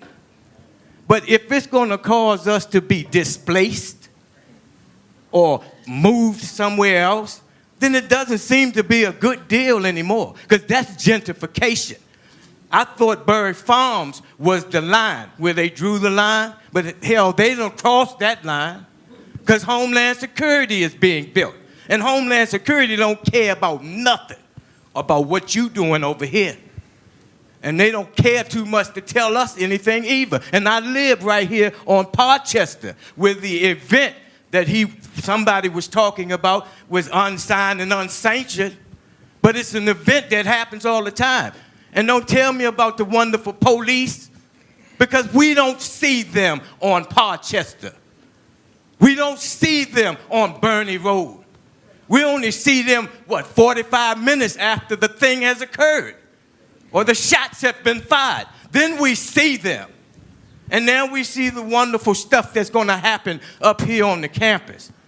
And I'm not against any development. I want development. I want my children to feel and understand and live like the rest of these children live on Capitol Hill. Hell, Capitol Hill got what it wants right now with the Navy Yard. And down there in Arthur Caper, they got all of Arthur Caper now. And now I'm looking at this, and this is the whole wonderful thing again, and you're selling it to us. And only a few of us from the community coming in. But I wonder when the time going to come when you're going to introduce eminent domain and say, we need your property, just like over at Walmart, when they made all those people move. When you going to come here with eminent domain and say, you got to go, 11th Street, 12th Street, 13th Street, because we bringing in all these wonderful people. So, sir, appreciate your comments. I think Martine tried to address the earlier comment that we hope that we're not displacing anybody, but you owe it to us to make sure you hold us accountable. So this project is supposed to enhance and build this community, not displace or remove this community. So I hear you loud and clear, and I know the Deputy Mayor's office does, so we need to work at that to achieve that. So I want to stop here. I know there's some other questions. After this gentleman's question, we actually have one more presentation. We'll still have time for some more Q&A, but I want to make sure we get to the other part of the meeting as well. Yes, sir. Okay, I'm going to speak kind of fast because I tend to talk a lot. One thing I want to bring to everyone's attention. Events DC, Monumental Sports, is one small component of the development plan for St. Elizabeth. The developers has been chosen for the master development portion of St. Elizabeth. That's red brick, okay? And inclusive in red brick's development plan is a hotel, maybe two, townhomes. She said 65. I heard a larger number than that. But any development project has to have sustainability. There has to be mechanisms to sustain and support the development project. So with the approximately two hotels designed to come on this campus, the townhomes, that's new residents right here on this campus. We have in Ward 8 at least 70,000 registered voters. In our last Ward 8 council election, we had approximately 8,000 voters. 8,000 out of 70,000 on any major proposed development project. It is incumbent upon your advisory neighborhood commissioners in their single-member district to inform their constituents and afford them engagement in community forums whereby they can be informed as to what's going on that will have impact on their lives. Thank you very much. Thank you for the comment. So we're going to move on with the program, and then we'll have a little more time for Q&A at the end. I also want to acknowledge we've been joined also by our council member at large, Alyssa Silverman's here. Please give a round of applause for joining us tonight. Thank you for being here. So I told you last time we continue to add members to our team, and so I'm about to introduce the critical component of our team, and this is the actual contractor who's going to do the work. So you've heard the term general contractor, or what's known in these projects also as a construction manager. So that construction manager really is responsible for all the implementation of the actual construction work. So they'll hire all the subcontractors and make sure the building gets built on time and within budget. So we're joined by a wonderful teammate. She is the Vice President of Diversity and Community Outreach, Ms. Linda Graves for the project team. She's going to tell you a little bit about who they are and some of the opportunities that will be forthcoming for this project. So please give her a round of applause.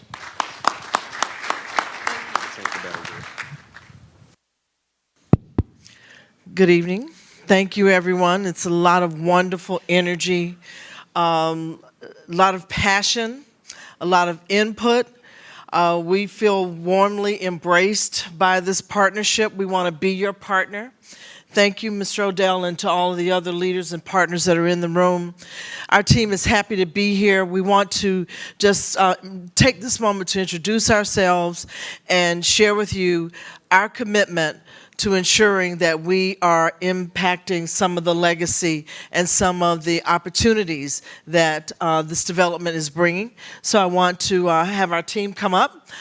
Stu, why don't you join us first and just make introductions, and then we'll walk through some aspects of our commitments around small and local business engagement, as well as local workforce engagement around the construction opportunities. Stu?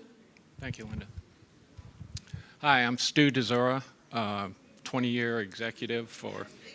Okay, Stu DeZura, 20-year executive of Smoot Construction, and on the executive committee for Smoot-Gilbane joint venture. We're very excited to be on this project with Events DC, the mayor's office, and we're ready to get started. We strive to be the best neighbor that we can on all our construction sites, and we'll continue to do that on this project. We'll be an enthusiastic business partner and maximizing all the opportunities for the local businesses, and we'll be very aggressive with facilitating all the workforce, local workforce, particularly for Ward 8. Linda's going to tell you a little bit more about that in a few minutes, but I wanted to introduce our lead superintendent, Juwan Smith. I don't need that. Oh. Can everybody hear me? Good. We got a video. Yeah, video? We got a video. Oh, for video? All right. My name is Juwan Smith with Gilbane. I'm the Senior General Superintendent. That'll be probably the one that you guys will all be yelling at when something's not right on site. For example, the parking or whatever, but I'll have that under control. You don't need to worry about that. We will have a plan in place to make sure that all our people are not out in the neighborhoods, parking on the streets. Got another job over Cleveland Park. It's the same concern in the community. We will assure that they're not doing that. We'll encourage metro use, and we'll have site logistics plans that address making sure we can get most of our parking inside the confines of where we're trying to work. We'd rather it that way anyway. So I'm excited about getting started on this project. I'm excited about bringing something new to the community. I was involved with the Homeland Security project, the first one that went over there, the Coast Guard project. I did some work on that one in a different life. So I'm excited to get back here. I'm excited to be part of this, excited to be part of this team. Thank you. Good evening, everybody. I'm Jackie Washington. I'm a pre-construction manager with the Smoot-Gilbane joint venture. I've worked with Stu at Smoot for 16 years in the capacity as a pre-construction manager, and this is my third project with the Smoot-Gilbane joint venture. I'll be heavily involved in bidding, procurement, establishing the budget early on, and certainly engaging the certified business enterprises and other small disadvantaged businesses. I want to apologize if I have to leave in a few minutes. I mean no disrespect. Very excited about this project, and I will certainly leave my business card so that those who are interested in the trade packages and scopes that will come forward as we work through the project can be in direct touch with me. Hi, my name's Don Smith, and I'm a DC native. Mom, a teacher here in Ward 8, dad, a cop. Been here all my life. I'm also a Ward 8 business owner and a protege of the team. I was invited to be a participant in this project, and we saw it as a godsend to be involved with something this big in our neighborhood. And we're tasked with doing some aspects of the management of the work. Perhaps we'll do some of the trade work. We hire from our neighborhood. Heartlight is a hub zone company, and it's part of our DNA that we hire a third of our people from this ward. So, and I will be involved in the outreach and community engagement, both for individuals that are looking for work, but for businesses as well, because we know businesses hire women and men. And I expect to be a very loud voice, an advocate, and welcome engagement with anyone and everyone that wants to work and be a part of this. So I would say that I've noticed a great commitment on the part of Smoot and Gilbane to include me and others like me and us. So count on me. I'm here and available. I've brought a bunch of cards. If I can be a voice for anyone on the team, please don't hesitate to reach out and engage me. Thank you, team. I appreciate that. We'd like to just take a few moments and share with you some background on our collective company as well. A bit about Smoot Construction. They performed more than $2.9 billion of work here in the DC Capital Region for such clients as the Architect for the Capitol, the Department of General Services. We work very closely together on library projects. And one key project we want to acknowledge and bring you greetings on behalf of the Smoot Construction team. They are opening this weekend as one of the lead partners on the National Museum of African American History and Culture. So we're very proud of that. That's a long-standing legacy, and I can share with you that a number of small businesses had tremendous opportunities, local workforce opportunities on those projects. Our company, Gilbane Building Company, we have been in this market for more than 40 years, building collectively on some similar projects, both with our partners at Smoot Construction, where we've enjoyed more than a 50-year partnership. We do intend to extend our commitment and all of our efforts to engage within the community. We know how important these projects are. With you, we are here to be your partner. So that's a bit of background in terms of our company's experience in this region. Here's our focus around certified and local business enterprises. A 35% commitment of trade contractor dollars, those opportunities, particularly within the small business community. We want to identify those businesses, create a path for those businesses so that we can be successful, whether it is by direct trade contracts in our general conditions and some of the other requirements, but even in some of the services that perhaps your businesses or your businesses that you may know of in the neighborhood can provide in terms of resources to the construction process. We've had great interactions with the businesses. We've been in this market for quite some time. We met many of the businesses here in April when we had a comprehensive outreach forum to really try to understand more about what the capacity is. We want to now bring those opportunities right here to the market. We can't go forward without reflecting on some of our experience. You'll see some of the key projects in the DC region where we've worked collectively together as well as independently with each of our firms. Our commitment shows where we are around engaging small and local businesses. One key project that we were so very proud of is Dunbar Senior High School. We were able to go right into the neighborhoods, identify those businesses, and ensure that there was a pathway to opportunities. We're working now in the Deanwood community. I'm personally involved in that project. A number of the projects we work with the local Ward 7 Business Partnership as an example to identify the marketplace businesses, holding outreach sessions so that we can ensure that we can find a connection. So we just wanted to share with you and demonstrate our past experience so that you can have the confidence in knowing that we will extend all efforts to ensure that there are opportunities for businesses here in Ward 8. A commitment to a DC workforce. As we mentioned earlier, it's vital. It's vital that we have the backbone of these opportunities built by the residents right here in our local neighborhoods. We'll look at that in different aspects, whether it be in our skilled labor force, with our common laborers, or those that are newly interested, they're coming into apprenticeships, or even those pre-apprenticeship pathways that we'll partner with our labor partners to ensure that our trade contractors who provide the greatest opportunity for direct hire, that the first source that they look to is right here in our neighborhoods. But we can't do it alone. We must have everyone all in. It was wonderful to see the collaboration of the coalition, all of those special interest groups that were represented. That's everyone right here in this room.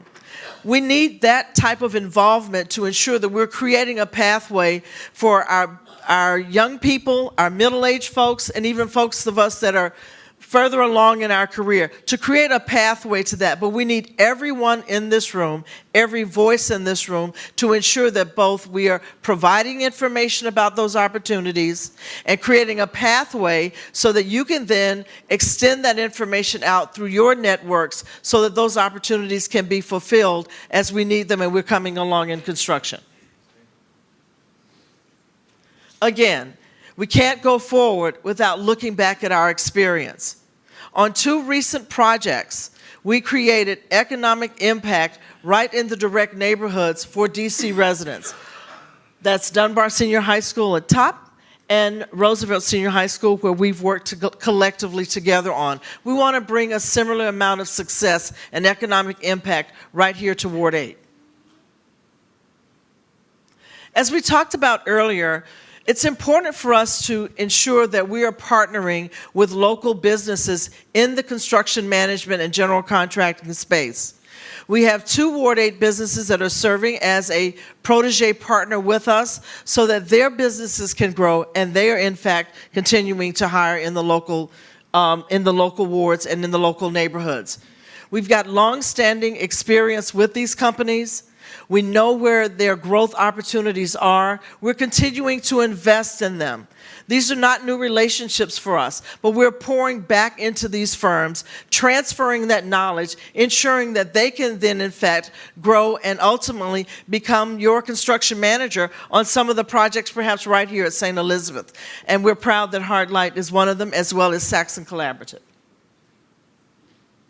So how will we go about this? Let's break this apart in 2 entities. When we look at the business engagement, so those are ideally those businesses as I described them that may work in the 16 divisions of the trade contractor space. Do I have any trade contractors in the room tonight? Wonderful. We want to make sure that we understand and learn more about your business. We likely have service providers that may be able to provide some resources. So it is our intention. As you can see the schedule that we listed here, we've begun some of that outreach. We want to continue that. In the first quarter, starting in early 2017 through early 2018, we'll have pre-proposal conferences to share with you how we intend to put the bid packages together in the marketplace, as we talked about with our team, so that you understand what those opportunities are, where you might fit within that process, and how we can engage you with that process. Secondly, we'll look at hosting education seminars. It's so important as each of these opportunities come into our communities that the businesses know how to engage and how to be successful. It's not just on the front end, but it's throughout the duration of the construction activities. We want to understand where those gaps are. It was interesting to hear some of the feedback within the coalition around some of the barriers to entry. We want to learn more about that by learning more about the businesses so that we can find a way to bridge and provide the technical assistance necessary to help overcome some of those barriers to entry. We can't build these opportunities alone. We need the businesses right alongside of us, but we want them to be successful. We don't want anyone to have a negative impact as a result of being involved on the projects. Again, we begin those early education seminars. We want to understand where the opportunities are and where the gaps there may be for entry so that we can help work together to resolve some of them. We'll look at some of our larger partners. There are a number of companies that have worked within Ward 8, particularly on the St. Elizabeth campus, that are at the prime contractor level. We see tremendous opportunities for our small and local businesses to form alliances so that they can take on a bigger piece of the pie. That really is how we build that capacity. So we'll be looking specifically within scopes of work to see where those alliances might be ideal. We'll encourage and make certain that there is a path so that there is success along those lines. We see those opportunities happening in early 2017 through early 2018. Let's look at the workforce opportunities. There are a number of viable workforce development partners in Ward 8. There were a couple of representatives that were here earlier. We've started some of that dialogue with those workforce development partners to help create a pathway. Again, there are those that are working within the pre-apprenticeship training opportunities, others that are providing soft skill training, those that are providing re-entry opportunities, and even our students at the high school level as we get into any post-secondary opportunities, those that are ready to work. We want to find a pathway for them. We will partner with those business and trade associations, those workforce development partners, provide clear and concise instruction, again, back through this network to make sure that we're identifying individuals that may want to be involved in the construction activities. We have provided you with some of the early timelines.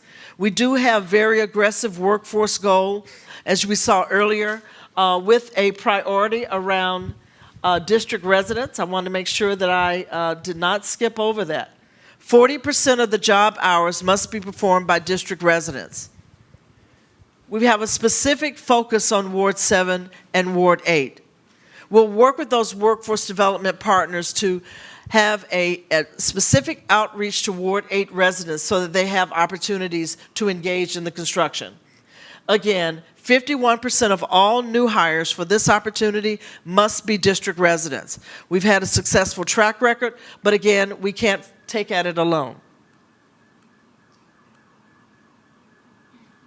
We want you to get to know us. We want to get to know you.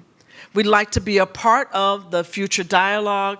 There are a lot of opportunities that are coming up. We learn by listening. We learn by engaging. We want to be an active partner. We want to be your partner. You will know us. You will see us often. Help us understand how we can be successful, because when we're successful, we're all successful together. We'll be here, we'll engage with you, and we look forward to having a deeper relationship as we build this project together. Thank you so much for giving us the opportunity to share just a bit about it. Thank you. That's great. I think you all can see the passion Linda has and the team in general. Any questions for Linda and the Smoot-Gilbane team? All right. Or me? I think we've got some partners here that can help us facilitate the questions. I noticed in your presentation you said 40% of your work hours is performed by district residents. I would hope that, I don't know what your projections are now, that there would be a percentage of Ward 8 residents working, not district residents, Ward 8 residents working on this project. And I don't want to see, and I understand the collaboration with 7 and 8, but I don't want Ward 8 to be swallowed up with Ward 7 workers. I don't want that to happen. Because if you got 100 workers, I don't want 90 of them coming from Ward 7, because I can remember I've been here long enough when we wasn't even in the car with Ward 7. So therefore, concentrate on Ward 8. It's a Ward 8 project, and yes, I'm biased toward Ward 8. And I hope that you project out what's the percentage of work hours for residents of Ward 8. And you also, my final question would be, I understand 51%, that's new hires. Most project managers bring their workforce with them. We don't want, because as it's staying there, we have no teeth in that garbage. Now, I call it garbage because 51% of new hires. If I work a workforce in from Pennsylvania, I bring my crew with me. So therefore, that's not a new hire. I just brought my crew with me. So just be mindful of that as you engage in this project, because it's so easy to fall through the cracks. And they say, well, they're up in Ward 8. You have a lot of young brothers and sisters over here who want to work if you give them an opportunity to work. But at the end of the day, if they're not in the car with those who are driving the car being driven by Ward 7, we're going to be in the trunk if we're lucky. Thank you, sir. Thank you. Yes, sir. So one of my questions is, I want to say I like the facility, but one of my questions is the historical buildings around. What are the plans for the historical buildings? Like, are you going to redevelop them and bring in jobs, or what is the components of developing those historical buildings? So the buildings directly across from the entertainment sports arena that sit on Oak Street and part of Dogwood that if you actually faced out of the building this way, those are going to be redeveloped into 252 units of affordable housing with 2 to 3 bedroom sizes. And some 1 bedrooms, but mostly 2 to 3 bedrooms, so family style size units. There will also be some townhouses, as I mentioned earlier too, that will, if you follow the green space here, the pathway that was just constructed, which is temporary, there will be 60 to 120 townhouses that will also be home ownership opportunities that will be constructed, as well as an office building across from the metro station with ground floor retail. Question, with your construction company, do you have a list of vocational schools that are in this ward? Are you working with any companies or anyone who effectively hire people from this ward? And because a lot of times when these things happen, like the gentleman speaking, the people from the ward are not involved. And I see a whole different crowd of people on the construction sites. So I just need to know, is there any groups that you're working with right now, any vocational type of groups that have our kids involved with it? Sure. So we have relationships with the workforce development partners in Ward 8. We've been in discussion with a number of them. We want to be able to present them to you as we get closer to the opportunities and really understand what the workforce requirements will be in terms of in alignment with how we will buy out the job, how we will procure the job, and the workforce requirements. But we will work directly with those Ward 8 workforce development partners who are engaging with local residents, providing them with job readiness, training, and support so that we can have a direct pathway. That's a model that we've engaged with successfully on a number of projects. So our intention is to have a primary focus here in Ward 8 as a first source for those opportunities that will be intended by our trade contractors. So you have our commitment to work with those workforce developers so that we can have a pathway for those residents. We got Thank time you, for sir, just for a your couple question. more questions. I don't want to keep everybody too late, but we'll also be up here available for individual questions as well. Yes, sir. Thanks. My name is Lafayette Barnes. I'm a Ward 8 resident right here in Congress Heights, and I wanted to raise a question going back to the architectural design. First of all, I'm very impressed with the architectural design, and I'm looking forward to the opening. But I'm wondering about the space, that public space that the community might have access to use. In particular, when you think about Ward 8 and east of the river, we have a large number of young people, and those young people are often served by our nonprofit community who need space. It's a real big issue, not only in Ward 8, but across the city. Is there any opportunity in your design where the nonprofit community might be able to use some of that space in line with the theme that the Wizards might have around sports, athletics? And I was just curious, have you thought about how our nonprofit community here, particularly in Ward 8, might utilize some of that space? That's a great question. So we know that when we were building this building and to try to stay within budget, that we were going to have a tough time having lots of different community space, at least as dedicated permanent space. So what we want to do is try to address the fact when we have community events, that we have some events that are dedicated for that purpose so they can use the existing space, whether it's the arena floor or even, as you saw, when you move back some of that retractable seating, there's lots of space. So we want to try to do community events for that purpose, but given all the things we need to do in this space, we're not going to be able to have just dedicated space, but we'll also be able to use the building for community use as well. I know DIMPED is looking at other ways on the facility or on the campus that there might be some buildings that might lend itself to that opportunity as well. Right. Correct. Yes, thank you. There's a question in the back. Oh, I'm sorry, after. Sorry. So, asking again, Karen Lucas. All the time when these types of things come to the ward, hey, can I talk to you? And I appreciate the trades and all that kind of stuff, but what about the opportunities for those of us who use these instead of these, right?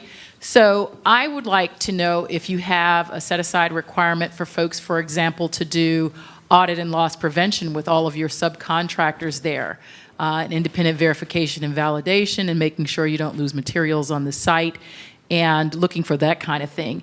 I would welcome somebody actually asking for project management support, acquisition support, those kinds of things that I've been into for the last 28 years. And I know that I have plenty of other folks that grew up here in Ward 8 with me who are also project managers, auditors, cyber people, that kind of stuff. So I love the fact that there's always the set-asides for the journeyman, the tradesmen, and it's like always up there. But baby, I already asked the question. You stop, behave. So that's what I would like. All right? Thank you for your question. Let me attempt to provide a response in a couple of different ways. So we see the greatest opportunity for engagement and direct employment in the 16 trade divisions. There's often times when, across a number of our projects, that we may need professional services firms. We'd love to learn more about your business. As I said, we are always looking for opportunities for those businesses that can support the construction process through other services that you might offer.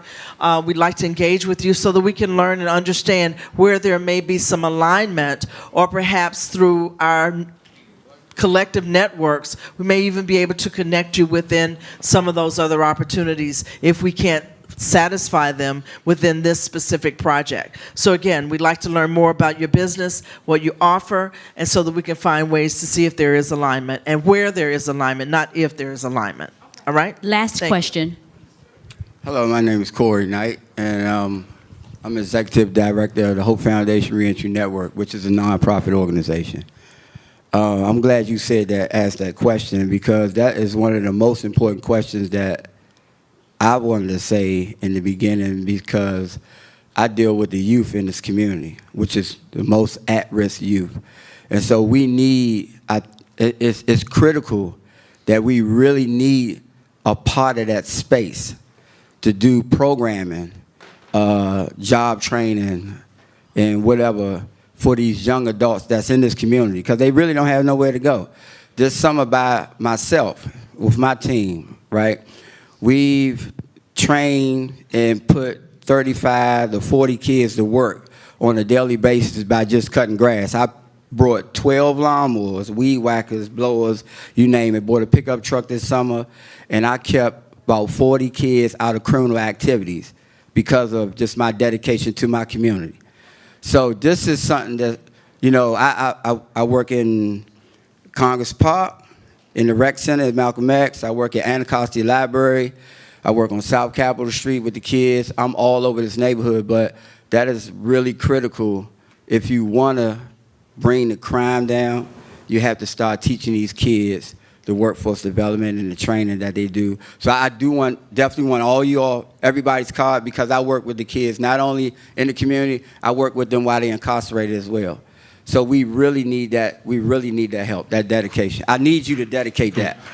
So, first of all, thank you for what you do. We appreciate that. And, the one thing I will say is that this is one parcel on a larger campus. So we have a couple opportunities for all the things you said about the programming. We definitely want to connect with you and figure out how we can work with you to incorporate the programming into what we do. But there's other opportunities, hopefully, and we can talk to DIMPED about whether there's actual physical space on the campus for that purpose as well. So we have kept everybody very late tonight, but I want to thank everybody. It was great feedback. And I will say, I know at times that we felt like we heard some comments that maybe you think we didn't want to hear, but that's exactly what we want to hear, and that's why we're here. Both positive, negative, all the feedback is good. I told you from the beginning, we're going to work with you. We're going to take this process slow. We know we have a project schedule to adhere to, but we want to make sure we get input. So for the next meeting, we're going to do a couple things. One, we're going to come back and figure out a way how we can get more input on the design so everybody will have a chance to provide that input and create a forum for that. We'll also have the benefits or the results of the discussions and negotiations on the CBA agreement, and then anything else that's pertinent and relevant to either the design or the progress of the project or workforce opportunities, we'll let you know. So thank you, everybody, for your patience being here tonight, and appreciate all your feedback. Have a great night. Safe travels home.